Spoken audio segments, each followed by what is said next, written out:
most of people, bakit sila negative sa network marketing? Dahil sa tinatawag na invite-invite. Pero ang hindi nila naiisip na pag nag-birthday sila, nag-i-invite sila. Yung tipong nag-i-invite ka ng isa, tapos 10 yung pumunta. And then, negative sila sa benta-benta kasi sobrang hirap daw magbenta.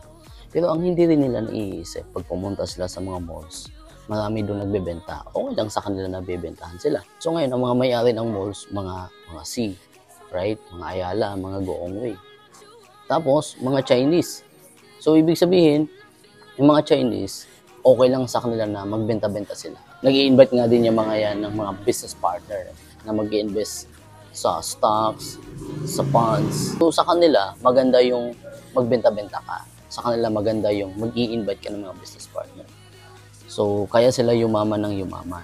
So, tayo, mga Pilipino, is kung gusto natin yan, baguhin lang natin yung paniniwala natin sa pag-i-invite at sa benta-benta. Yun lang guys, and have a nice day.